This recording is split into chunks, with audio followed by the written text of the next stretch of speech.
വിഷയം അധികാരികളുടെ ശ്രദ്ധയിൽ അതുപോലെ തന്നെ നമ്മുടെ നാട്ടുകാരുടെ ശ്രദ്ധയിൽപ്പെടുത്താൻ വേണ്ടിയാണ്. ഇവിടെ ഇന്ന് ഇത് ഗാന്ധി പാർക്കാണ്. ഗാന്ധി പാർക്കിൽ ഒരു പരിപാടി നടക്കുന്നു. അതിന് നഗരസഭ അനുമതി കൊടുക്കുന്നു.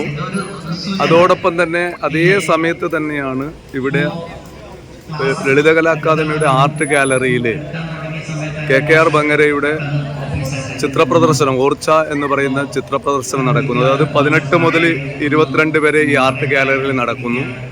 അതുമായി അനുബന്ധമായ ഒരു പ്രോഗ്രാം വൈകുന്നേരം ഇവിടെ നടക്കുന്നു. അതിൽ വളരെ പ്രധാനപ്പെട്ട ആളുകളൊക്കെ പങ്കെടുക്കുന്നുണ്ട്. ഗണേഷ് കുമാർ ഉണ്ട്, അതുപോലെ തന്നെ PK സുരേഷ് കുമാർ, അങ്ങനെ വളരെ പ്രധാനപ്പെട്ട ആളുകളൊക്കെ പങ്കെടുക്കുന്ന ഒരു പരിപാടിയാണ്. അതിനുശേഷമാണ് ബരക്കൂട്ടം എന്ന് പറയുന്ന ഒരു പരിപാടി ഇവിടെ നടക്കുന്നത്. ഇവിടെ 2 പരിപാടികളും നടക്കുന്ന ഒരു സാഹചര്യം സംഘാടകർക്കല്ല ഒഴിവാക്കേണ്ടത്. അത് ഒഴിവാക്കേണ്ടത് ആരായിരുന്നു എന്ന് വെച്ച് കഴിഞ്ഞാൽ നമ്മുടെ നഗരസഭയാണ്. ഒരു കോർഡിനേഷൻ വേണം. നഗരസഭയുടെ അധീനതയിലുള്ള ഒരു പാർക്കാണ് ഗാന്ധി പാർക്ക്.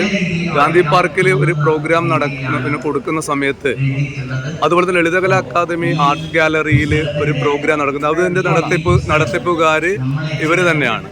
പക്ഷേ എന്തായാലും ഈ പ്രോഗ്രാമുകൾ കൊടുക്കുന്ന സമയത്ത് അതിൽ ക്ലാഷ് ആവുന്ന രീതിയിലുള്ള ഒരു സംവിധാനം ഒഴിവാക്കേണ്ടത് ഇവർ രണ്ടാളുടെയും ഉത്തരവാദിത്തമാണ് എന്നാണ് പച്ചവെളിച്ചത്തിന് പറയാനുള്ളത്.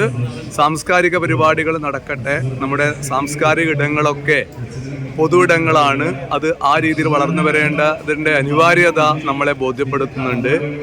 അത് നമ്മുടെ ആളുകൾക്ക് ആ ഒരു ബോധ്യം ഉത്തരവാദിത്തപ്പെട്ടവർക്ക് ആ അർത്ഥത്തിൽ ഉണ്ടാവണമെന്നാണ് പച്ചവെളിച്ചത്തിന് പറയാനുള്ളത്. ഗാന്ധി പാർക്കിൽ നിന്ന് പച്ചവെളിച്ചത്തിന് വേണ്ടി രാജീവൻ, പച്ച.